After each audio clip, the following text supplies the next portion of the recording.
नमस्कार, जय श्री राम मित्रों, दोस्तों, मेरे प्यारे साथियों। और जो भी राम कथा के इस पावन सभी कष्ट, रोग, दोष और सभी कष्टों से मुक्ति दिलाने वाली इस राम कथा के जो भी श्रोतागण हैं, आप सभी का वंदन।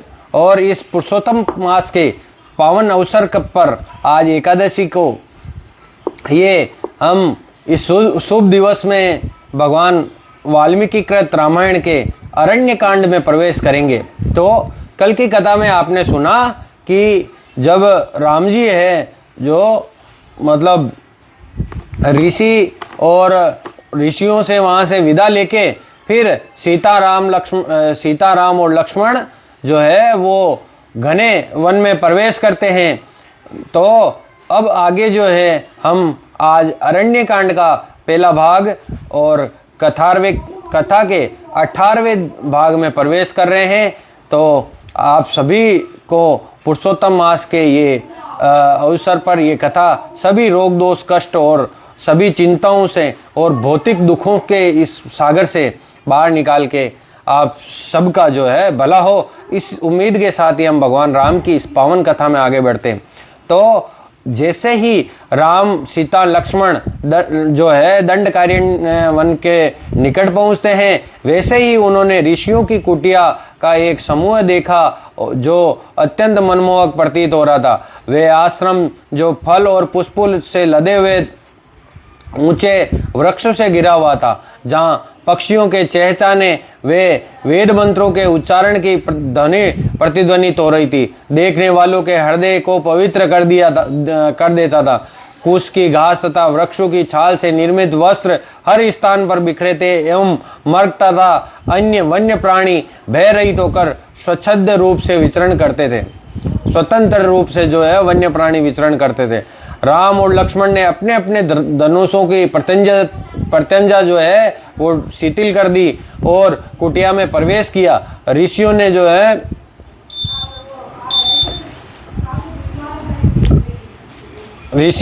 है उनका प्रसन्नतापूर्वक स्वागत किया तथा रहने के लिए उनकी इच्छा के अनुकूल घास फूस की जो है कुटिया की व्यवस्था की।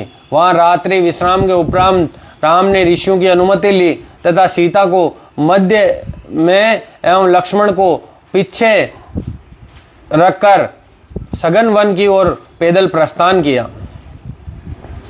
जब वह वन से होकर जा रहे थे, एक विशालकाय भयानक राक्षस अकस्मात उनके सामने आ गया।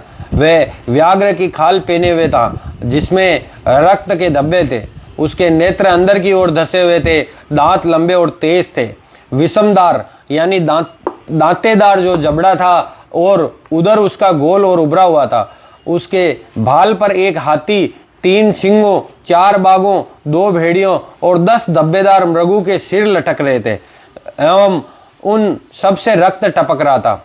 साक्षात मृत्यु सदृश प्रतीत होने वाले उस राक्षस ने भयानक रूप से जो है अट्टहास किया और वह सीता को पकड़ लिया। वह शीघ्रतापूर्वक कुछ कदम पीछे हटकर उच्च स्वर में बोला, मैं इस स्त्री को अपनी पत्नी बनाऊंगा और तुम दोनों का रक्तपान करूंगा। इस पर राम ने दुख से कहा, हाय, किसी अन्य द्वारा सीता को स्पर्श करते हुए देखना मेरे पिता की मृत्यु से भी अधिक दुखदायी है।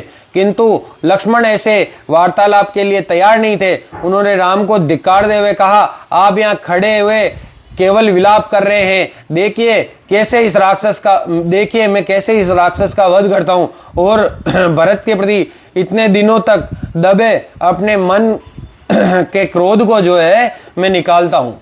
राक्षस ने प्रश्न किया, मेरे वन में आने वाले तुम कौन हो? जो मेरे इस निवास स्थान, मेरे इस वन में आने वाले तुम लोग कौन हो? राम ने उत्तर दिया, हम दोनों क्षत्रिय हैं। मेरी पत्नी को उठाकर हमारे मार्ग में अवरोध उत्पन्न करने का साहस तुमने क्यों किया? इस पर उस राक्षस ने बताया, मेरा नाम विरध है, मैं जव की पत्नी सहदता का पुत्र हूँ। मेरी कठिन तपस्या के फलस्वरूप ब्रह्मा जी मुझे इतना अधिक शक्तिशाली होने का वरदान दिया है कि सारे अस्त्र जो है, अस्त्र शस्त्र मुझ पर प्रभावहीन हो जाते हैं। यदि तुम भाग सकते हो तो भाग जाओ और इस सुंदर स्त्री को मेरे लिए यहाँ छोड़ जाओ, अन्यथा मुझे तुम्हारा वध करना होगा। ये जो है राक्षस भगवान राम और लक्ष्मण से कहता है। इस पर राम और लक्ष्मण अपनी तलवार लेकर राक्षस के ऊपर वार करने के लिए एकदम तेजी से आगे बढ़े। यद्यपि उन्होंने राक्षस के शरीर को घातक रूप से घायल कर दिया था, तथापि वे राक्षस राम एवं लक्ष्मण को अपनी भुजाओं पर उठाकर वन में दूर ले जाने लगा। ये देखकर सीता आर्त स्वर में चिल्लाई, हे राक्षस, कृपया इन्हें छोड़ दो, इनके बदले मेरा वध कर दो। ये सुनते ही राम एवं लक्ष्मण ने तुरंत ही राक्षस का वध करने का निश्चय किया। दिव्य पराक्रम का प्रदर्शन करते हुए राम ने उसकी दाईं भुजा काट दी, जबकि लक्ष्मण ने उसकी बाईं भुजा खींचकर धड़ से अलग कर दी। जब विरध अचेत होकर गिर गया, तब राम एवं लक्ष्मण मुठ्ठिकाओं से उस पर प्रहार करने लगे, किंतु इस प्रकार से आहत और प्रहार किए जाने पर भी वे राक्षस जीवित था। यह देखकर राम ने लक्ष्मण से कहा, चूंकि इस दुष्ट का वध युद्ध में नहीं किया जा सकता, अतः इसे जीवित ही गाड़ दिया जाए। मतलब उस राक्षस को जो वरदान था कि इसको युद्ध के द्वारा कोई भी राक्षस इसका वध नहीं कर सकता, तो इसको जीवित जो है गाड़ देना चाहिए जमीन के अंदर। मैं इसे नियंत्रण में रखता हूँ, तब तक शीघ्र ही एक गड्ढा खोद दो। जब लक्ष्मण गड्ढा खोद रहे थे, तब विरध को चेतना आई और वे राम से बोला, मैंने आपको जान लिया है। वास्तव में मैं तुम्बुरु गंधर्व हूँ। रंभा नामक अप्सरा के पीछे आसक्त होने के कारण कुबेर ने मुझे तब तक राक्षस बने रहने का श्राप दिया जब तक आप आकर मुझे मुक्त न कर दें। अब कृपया इस गड्ढे में मुझे गाड़कर श्राप मुक्त करें।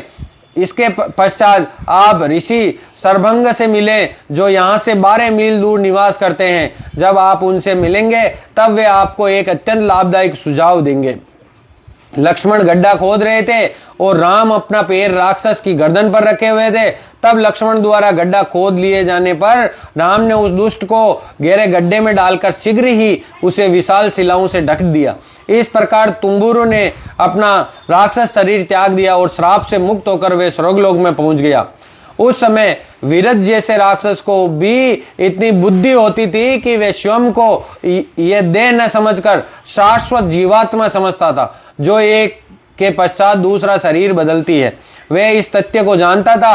आज कलयुग के प्रभाव से महान विद्वान और धर्मवादी भी इस सत्य को नहीं समझ पाते हैं। इस युग में व्यक्ति अल्पायु, बुद्धिहीन और भाग्यहीन होते हैं तथा आत्मदर्शन के प्रति उनकी कोई रुचि नहीं होती है।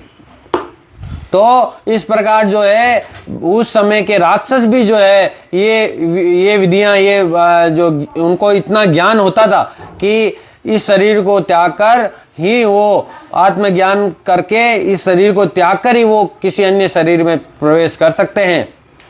तो दोस्तों, इसके लिए भगवान श्री कृष्ण ने भी आत्म साक्षात्कार की एक श्रेष्ठ विधि बताई है, जिसके द्वारा व्यक्ति शीघ्र ही भगवान से संबंध स्थापित करके आध्यात्मिक लोक को प्राप्त करने के लिए निर्धारित योग्यता प्राप्त कर लेता है।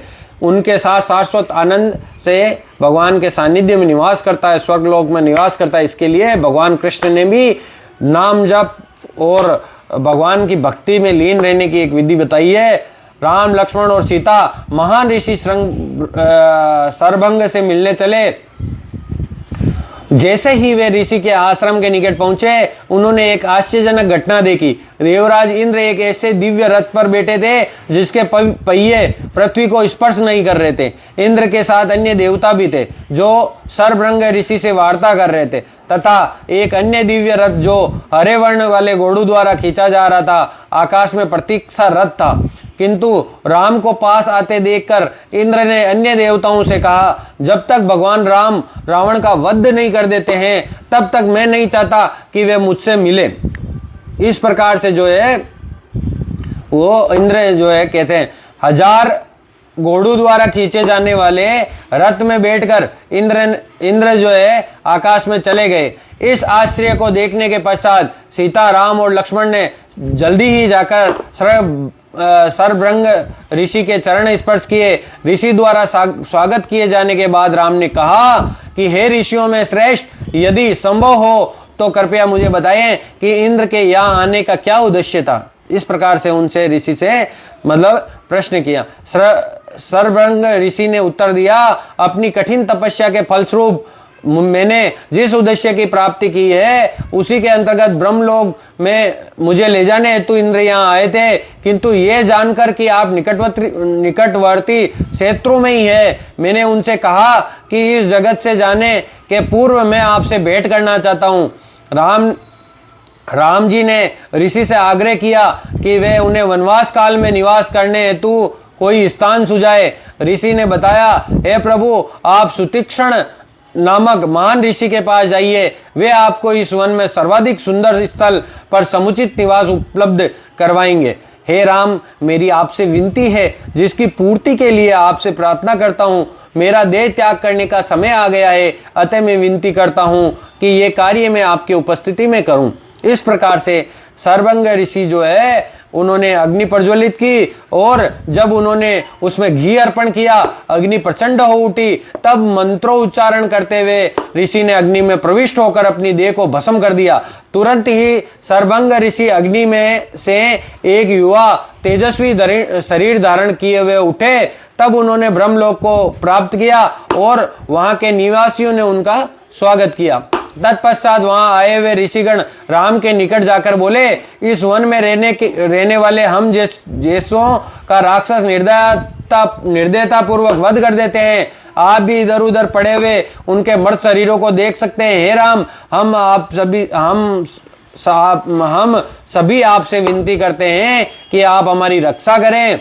राम ने ऋषियों को आश्वासन दिया कि एक क्षत्रिय होने के कारण मैं आपका सेवक हूं, अतः मैं आपकी सुरक्षा के लिए राक्षसों का वध करूंगा। इस प्रकार से ऋषियों को जो है भगवान राम ने आश्वासन दिया कि मैं सारे राक्षसों का वध करूंगा, और एक क्षत्रिय होने के कारण मेरा धर्म भी यही है।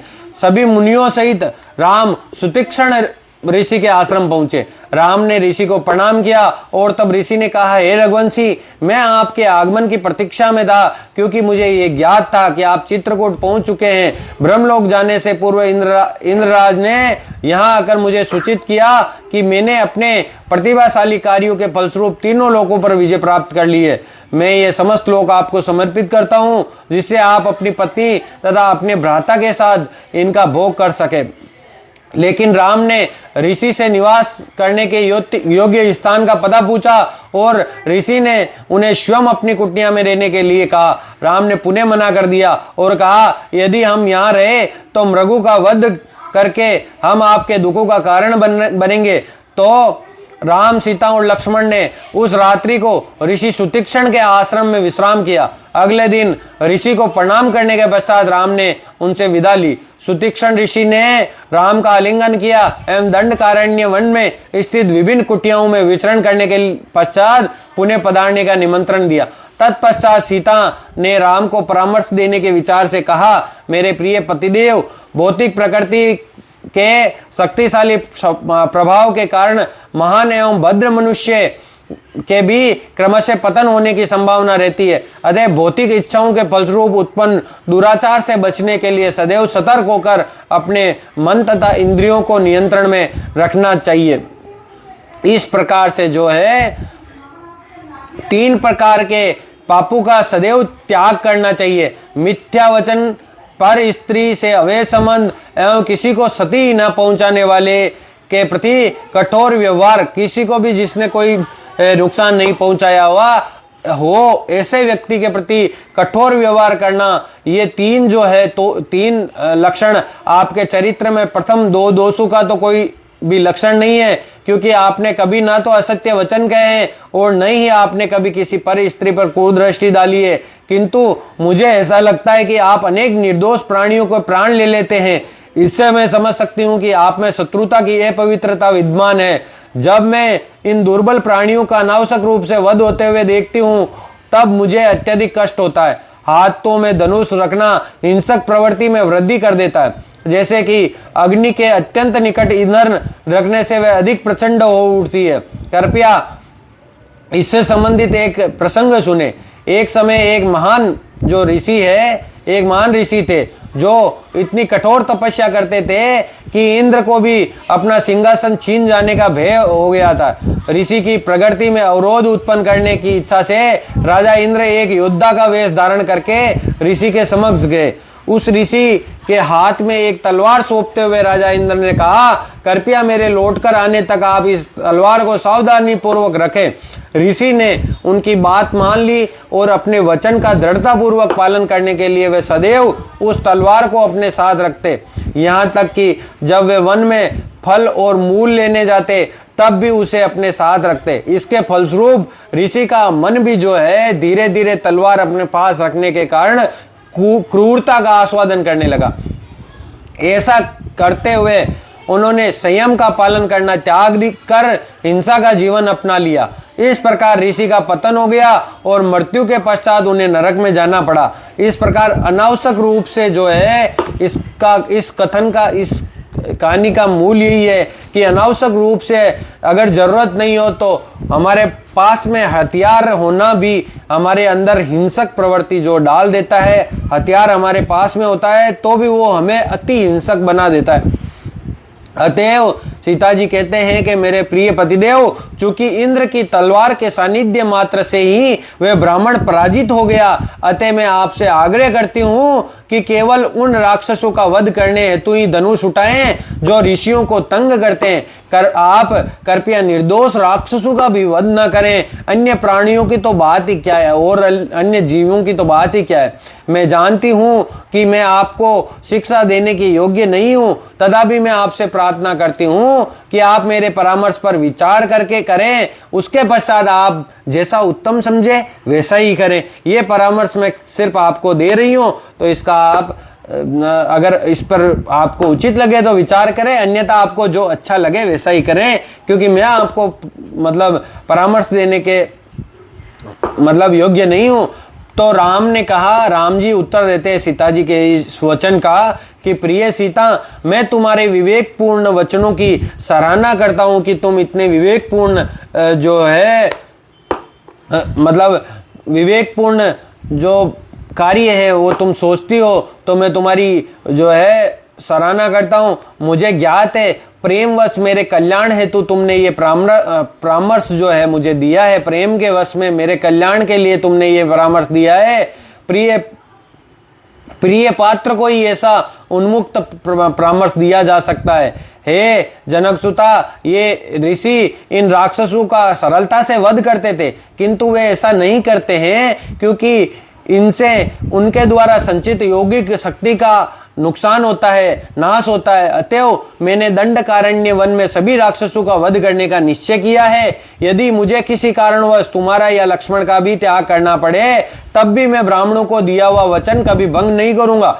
तो यहाँ पर जो है, यहाँ पर भगवान राम का जो है पूरा पृथ्वी के राजा या पृथ्वी पर क्षत्रिय राजा के वंशज होने के नाते ब्राह्मणों को उन्होंने वचन दिया कि मैं तुम्हारी रक्षा के लिए सभी राक्षसों का नाश करूंगा, यही तात्पर्य है।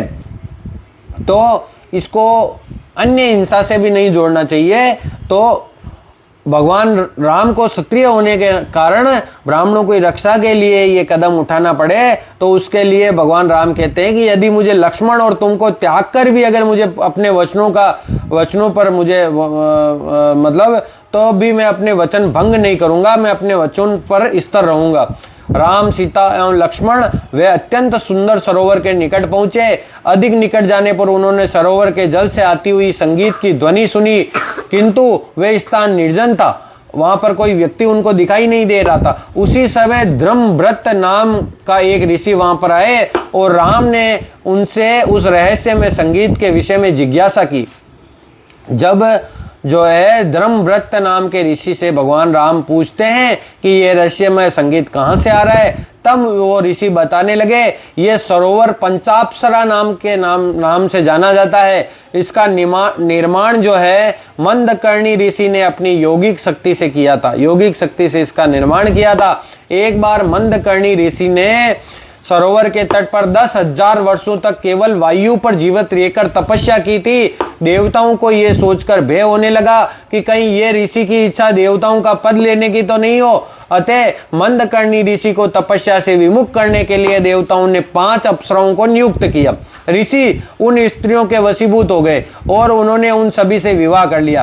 तत्पश्चात ऋषि ने जल के अंदर एक गुप्त भवन निर्मित किया और वे अपनी पत्नियों सहित वहां रहने के लिए चले गए। जो ध्वनि आप सुन रहे हैं वे अप्सराओं के संगीत की ध्वनि है। आज भी वे निरंतर उस ऋषि की सेवा में लगी हुई है जिन्होंने अपने यौगिक पराक्रम के उपयोग से पुनः युवा अवस्था प्राप्त कर ली है।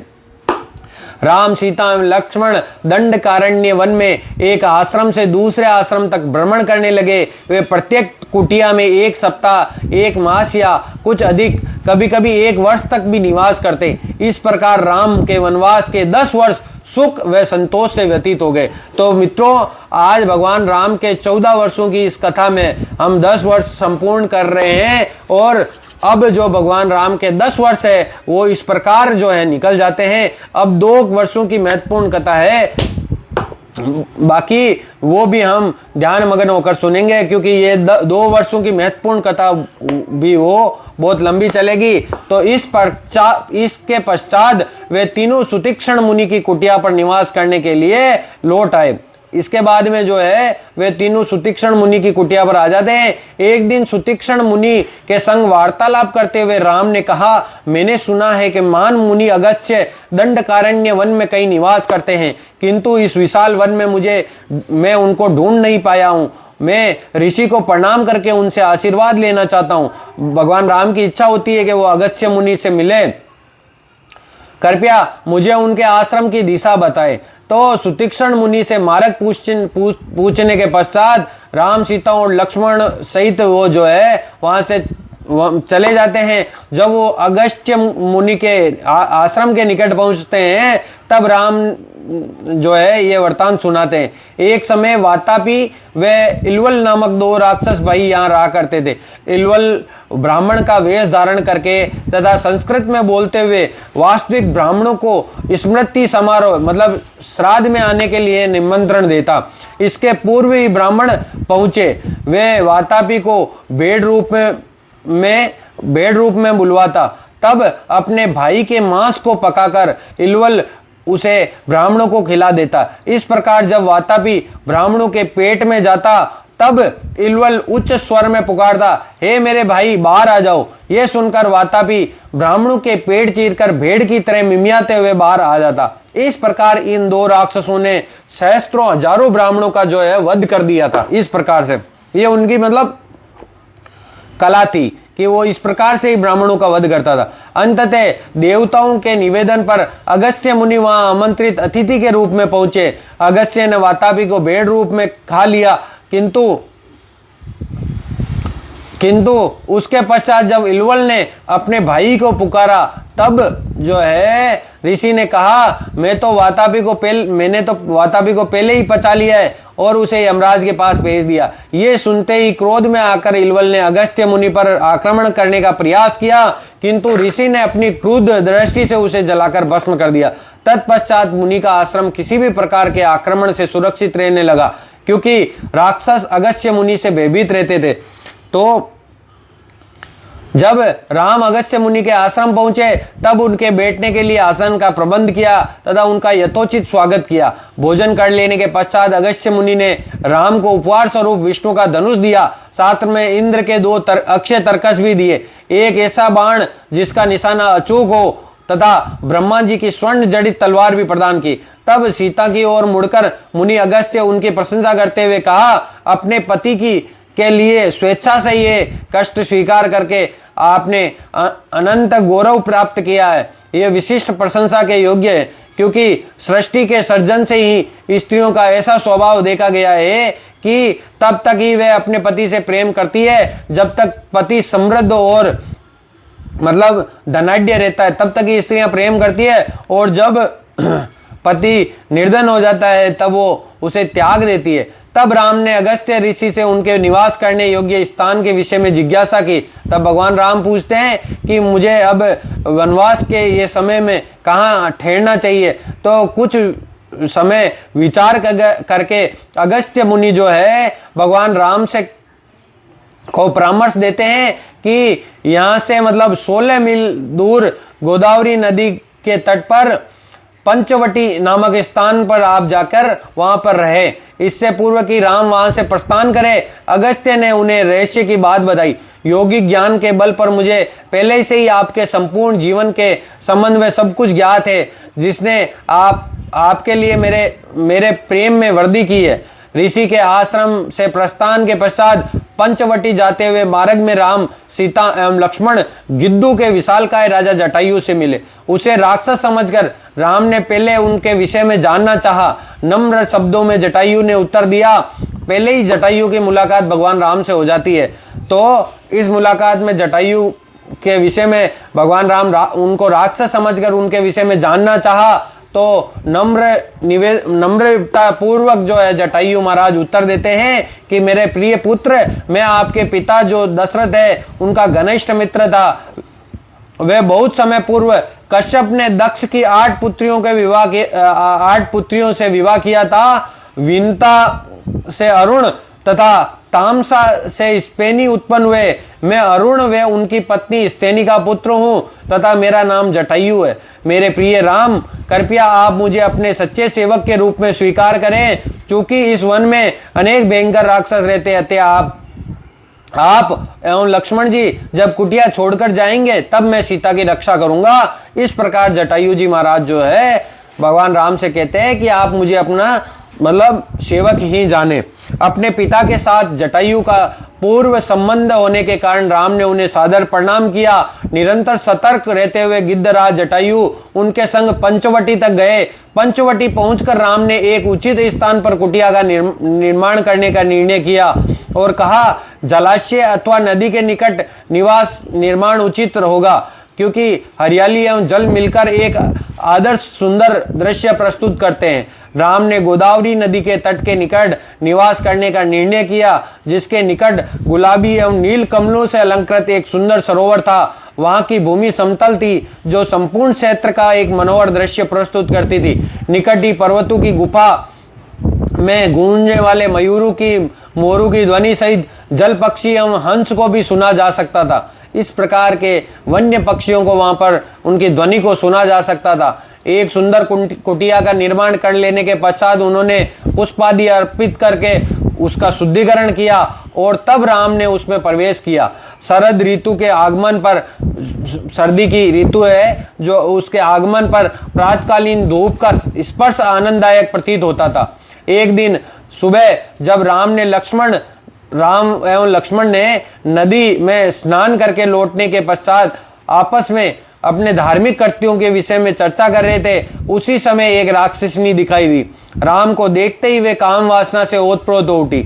अपने आभायुक्त गहन हरित नीलवर्ण तथा कमल दल के सदस्य नयन वाले राम मानव रूप में साक्षात प्रेम के देवता ही प्रतीत हो रहे थे। दूसरी ओर वे राक्षसनी अति कुरूप थी। उसका पेट उभरा हुआ था, स्तन मुरझाए हुए थे, आंखें विकृत और केश ताम्रवर्णी थे, जबकि राम का शरीर युवा, सुगठित, सुडौल तथा राजोचित चिन्हों से युक्त था। राक्षसनी अधेड़ अवस्था की थी तथा पूर्णतः वो जो है कुरूपी थी। यद्यपि वे अपना स्वरूप इच्छा अनुसार परिवर्तित कर सकती थी, किंतु वे राम को देखकर इतनी कामुक हो गई कि वे अपने बदे स्वरूप को परिवर्तित करना ही भूल गई और वे उसी शरीर में जो है राम के पास जाकर बोलती है कि हे सुंदर पुरुष, तनिक मुझे ये बताएं कि आप कौन हैं और एक सन्यासी की भांति वस्त्र पहने हुए वन में क्या करने आए हैं। वस्तुतः आप सन्यासी की पोशाक धारण किए हुए और जटाधारी है, किंतु आप धनुष लिए हुए एक स्त्री के साथ हैं। राक्षसों के इस क्षेत्र में आप किस प्रयोजन से आए हैं? आप मुझे बताएं कि आप कौन हैं और मैं आपकी सभी इच्छाएं पूर्ण करूंगी। उत्तर में राम ने अपने वन में आने की सारी घटनाओं का संक्षिप्त विवरण दिया।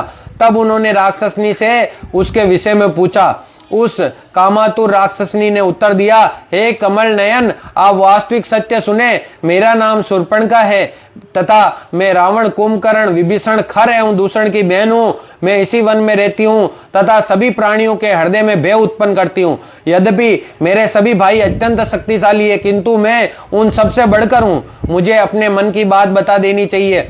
आपके प्रति उमड़े प्रेम के कारण मेरा मन व्याकुल है। मेरी इच्छा है कि आप मेरे पति बन जाए। आप अपनी इस कुरूप तथा विकृत स्वरूप वाली पत्नी का परित्याग कर दें, क्योंकि वह आपके समान महान वीर के योग्य नहीं है।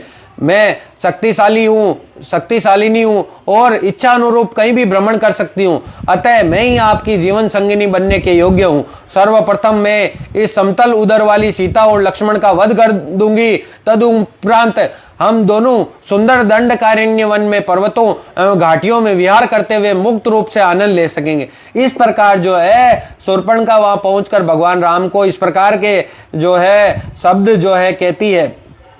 तब राक्षसनी कामुक दृष्टि से राम की ओर देखने लगी।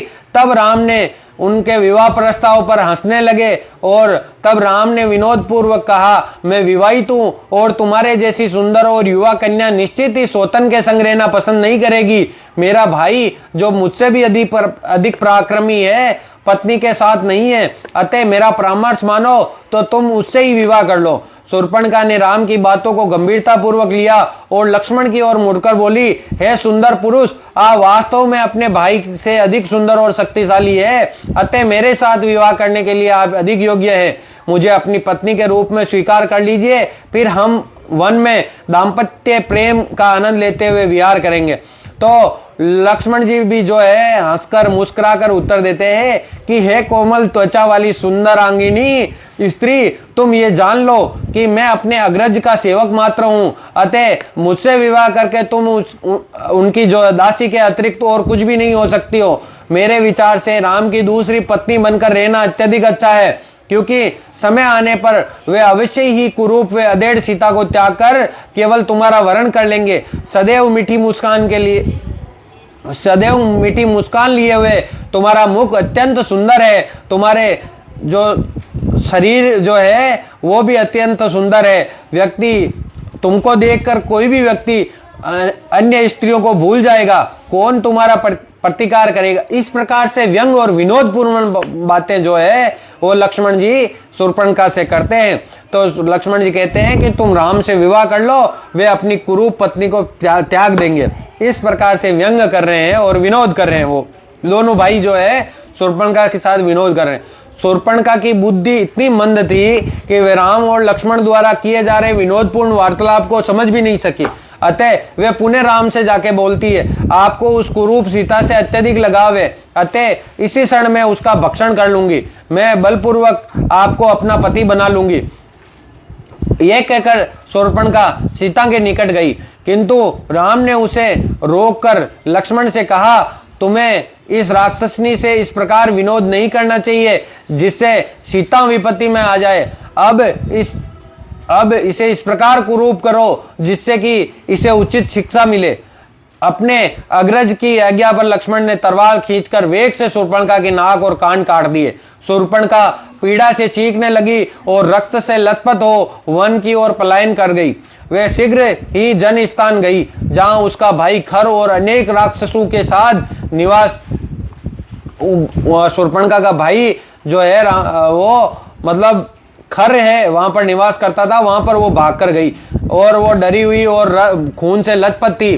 शूर्पणखा अपने भाई के पैरों पर गिर पड़ी और विलाप करने लगी। खर ने देखा अपनी बहन विलाप करते हुए स्पष्ट शब्दों में घटना का विवरण देने का प्रयास कर रही है।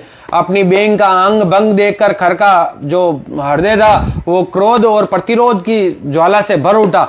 कुचले हुए सर्प के समान फुफकार कर खर ने कहा, मेरी बहन जरा उठो और शांत हो जाओ, स्वयं को शांत करो और मुझे बताओ क्या हुआ है।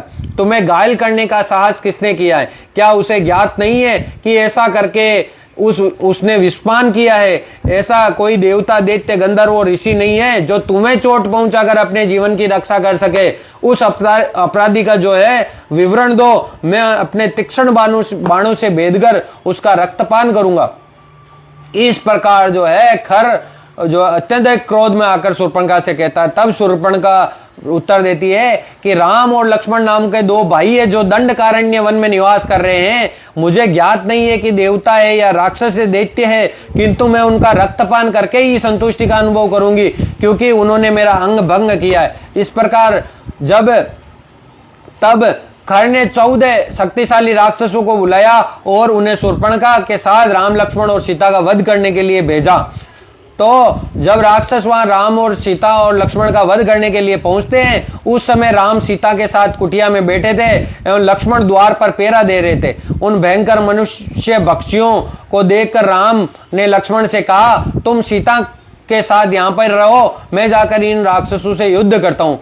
तब राम ने राक्षसों का कहा, हम यहाँ ऋषियों के आग्रह पर आए हैं जो तुम्हारे पापों से तंग होकर हमसे सुरक्षा की अपेक्षा करते हैं। हम फल तथा मूल खाकर तपस्यापूर्ण जीवन व्यतीत करते हैं। तुम सब यहाँ विघ्न उत्पन्न करने क्यों आए हो? यदि अपने प्राण तुमको चाहिए, प्राण अगर तुमको प्रिय है तो इसी शरण लौट जाओ। इस प्रकार ललकारे जाने पर भी आश्चर्यचकित राक्षस अपने रक्तिम लाल नेत्रों से राम को घूरने लगे और बोले, हमारे स्वामी खर तुम पर अत्यंत रुष्ट है और उन्होंने हमें तुम्हारा वध करने की आज्ञा दी है।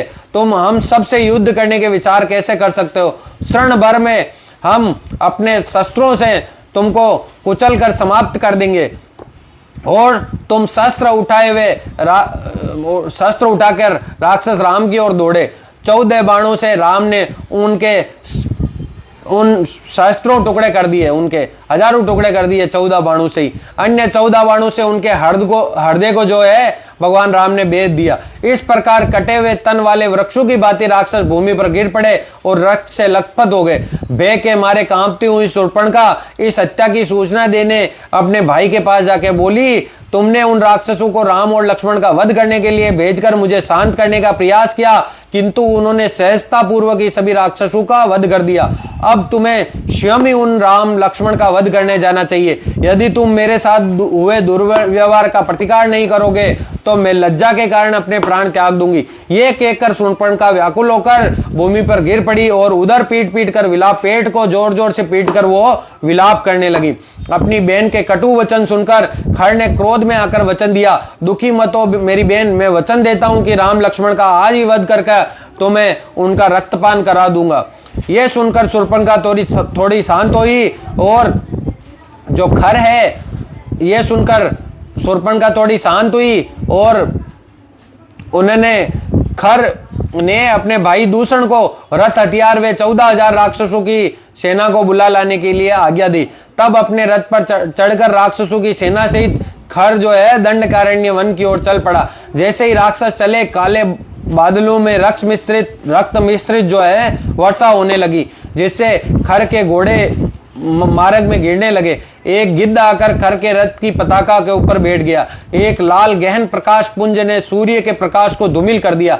इस प्रकार सियार भयंकर रूप में क्रंदन करने लगे और ग्रहण न होने पर भी राहु ने सूर्य को ढक लिया। अंधेरा छाने लगा। खर की बाई भुजा वेग से फड़क रही थी तथा उसका स्वर रुक्ष और निस्तेज हो गया। आसन आपत्ति के अग्रिम लक्षणों को देखने पर भी खर हंसता हुआ बोला, राक्षसों में मान पराक्रम होने के कारण तथाकथित अपशगुनों की लेस मात्र भी चिंता नहीं करता हूं और मैं इधर सभी देवताओं और ऋषियों ने उस आसन्न युद्ध को देखने के लिए आकाश में एकत्रित हो गए और राक्षस आगे बढ़ते जा रहे थे एवं राम मन में आने वाले मंगल सगुन की बात लक्ष्मण को बताने लगे। मेरे बाण आनंद का अनुभव कर रहे हैं, मेरा धनुष हर्ष से फड़क रहा है, मेरी दाई भुजा स्पंदन कर रही है। मेरे भाई सीता को लेकर तुरंत पर्वत की गुफा में चले जाओ और अपना ध्यान रखना, इधर से राक्षसों का संहार करूंगा। और लक्ष्मण और सीता के चले जाने के पश्चात राम ने अपना देवदीप्तिमान स्वर्णिम कवच धारण किया। जब राक्षस भयंकर रूप से गर्जना करते हुए उनकी ओर बढ़े, तब राम ने सर्वनाश करने वाले अपने क्रोध को उद्दीप्त कर अति भयंकर रूप धारण कर लिया। राक्षसों की सेना ने राम को घेर लिया। खर ने 1000 बाण छोड़े। अन्य राक्षसों ने गदा, बर्छी, तलवार तथा कुठार सहित असंख्य वस्त्र छोड़े, किंतु राम ने अनेक अस्त्रों को अपने बाणों से नष्ट कर दिया। घायल होने पर, रक्त निकलने पर भी ऐसा लग रहा था मानो उन्हें किसी प्रकार की पीड़ा नहीं हुई। तब राम ने सहस्त्रों बाण छोड़े, हजारों बाण छोड़े जिससे राक्षसों के धनुष और राक्षसों के पताकाएं, ढाले, कवच और शरीर के अन्य अंग जो है नष्ट हो गए। वस्तुतः अनेक राक्षस नष्ट हो चुके थे और रथों, हाथियों सहित घोड़ों सहित मरकर वो है गिरने लगे। इस पर राक्षस और अत्यधिक क्रुद्ध हो गए, क्रोध में आ गए और राम पर और अधिक अस्त्रों से प्रहार करने लगे। किंतु राम ने अपने बाणों से उनके अस्त्रों के जो टुकड़े टुकड़े कर दिए और अनेक राक्षसों के हृदय को भेद दिया और उनका वध कर दिया। उसमें से अनेक राक्षसों के विचित्र सिरों को उन्होंने विशालकाय धड़ से काटकर अलग कर दिया। यह सब देखकर शेष राक्षस भेके मारे खर की शरण में भाग गए। क्रोध में दूषण अकस्मात राम पर हमला करने के लिए आगे बढ़ा। उसके पराक्रम से उत्साहित होकर अनेक राक्षसों ने उसका साथ देने हेतु उसका पीछा किया। इधर राम ने उत्तर गंधर्व अस्त्रों को धारण कर लिया। इस तरह उन्होंने अपने धनुष से सहस्त्रों हजारों बाण छोड़े, जिन्होंने कुछ समय के लिए सूर्य को भी ढक लिया, जिससे युद्ध का दृश्य विलुप्त हो गया और अंधकार छा गया। उन बाणों ने सहस्त्रों राक्षसों के अंग भंग कर दिए और खंडित अंगों वाले शवों का अंबार लग गया। शेष 5000 राक्षसों को लेकर दूषण ने अपनी सेना को एकत्रित किया और वे राम के ऊपर आक्रमण करने चल पड़ा। उस युद्ध में दूषण ने वीरता पूर्वक संघर्ष किया और जब राम ने देखा कि खर का भाई उसके बाणों का सफलतापूर्वक सामना कर रहा था, तब अत्यंत उत्तेजित हो उठे। एक प्रज्वलित बाण छोड़कर राम ने दूषण के धनुष के 2 टुकड़े कर दिए।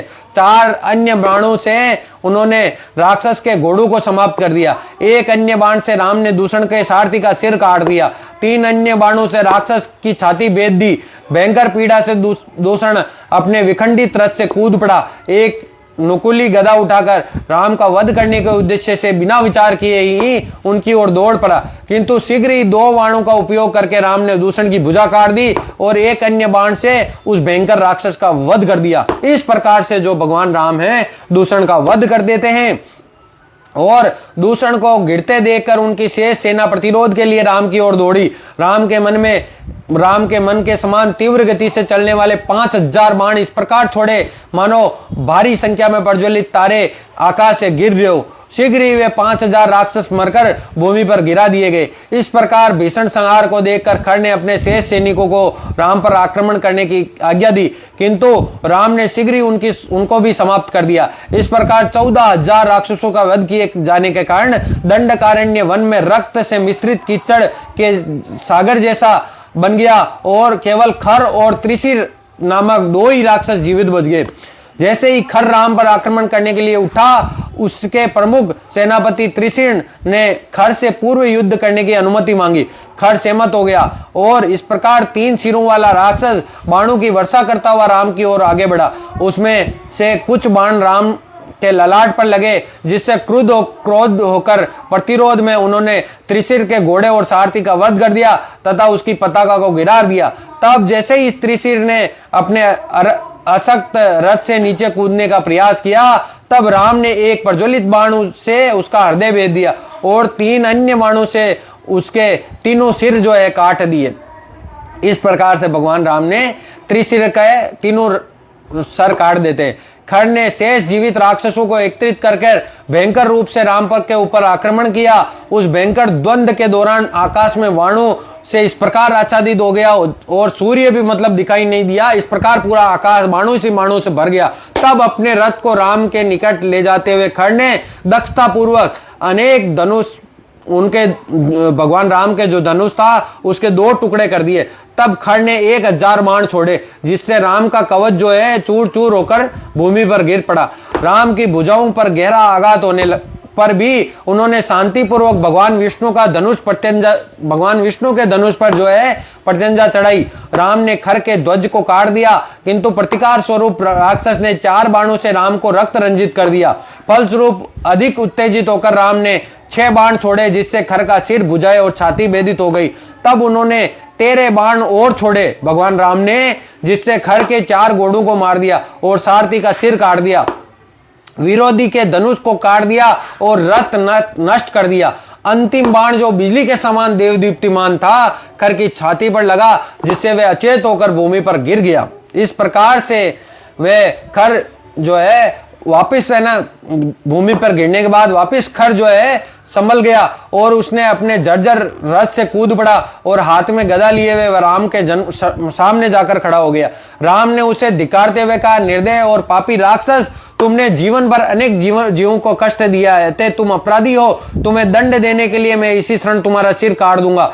इससे क्रोध खर के जो है क्रोध में वृद्धि होती है और वो चिल्लाते हुए राम से बोला, अरे नीच अधम, जो वास्तव में वीर होते हैं वे अपने पराक्रम का घमंड नहीं करते। खर ने अपनी भारी गदा झटके से राम की ओर फेंकी। इस प्रज्वलित गदा ने मार्ग में आने वाले सभी वृक्षों और झाड़ियों को भस्म कर दिया, किंतु राम ने वायु में मंडराती हुई उस गदा को सरलता से नष्ट कर दिया। दोनों ने क्रोध में एक दूसरे को कटु वचन बोले और तब खर ने राम पर प्रहार करने के लिए हथियार के रूप में एक विशाल वृक्ष को उखाड़ लिया। वेग से घुमाते हुए खर ने उसे राम के ऊपर फेंक दिया और वे चिल्लाया, तुम मारे गए। किंतु राम ने सहजता पूर्वक उस वृक्ष के टुकड़े टुकड़े कर दिए।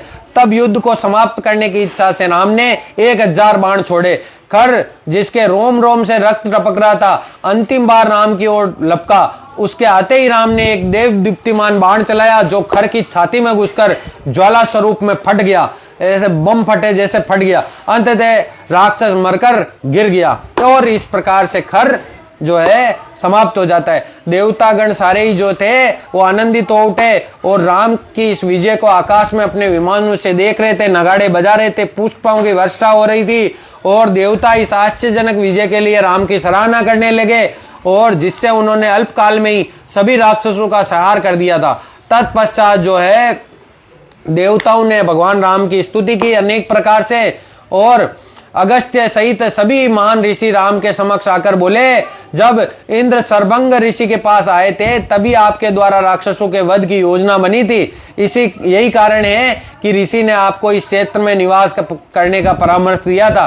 तत्पश्चात सीता लक्ष्मण और गुफा से निकल कर आए और राम को सुरक्षित देखकर सीता आनंद से प्रफुल्लित होकर उनका आलिंगन करने के लिए दौड़ पड़ी। तो इस प्रकार से आज की कथा को हम जो है संपूर्ण करते हैं और इस प्रकार से शूर्पणखा का आज की कथा में हमने देखा कि शूर्पणखा का अंग भंग करके और खर और दूषण को भगवान राम जो है खत्म करते हैं, मारते हैं, उनका वध करते हैं। अब जो है हम कल की कथा में आगे सुनेंगे कि किस प्रकार भगवान राम दंडकारण्य वन में और जो राक्षस है उनका विनाश करते हैं और किस प्रकार आगे की कथा बढ़ती है। जय श्री राम, जय हनुमान।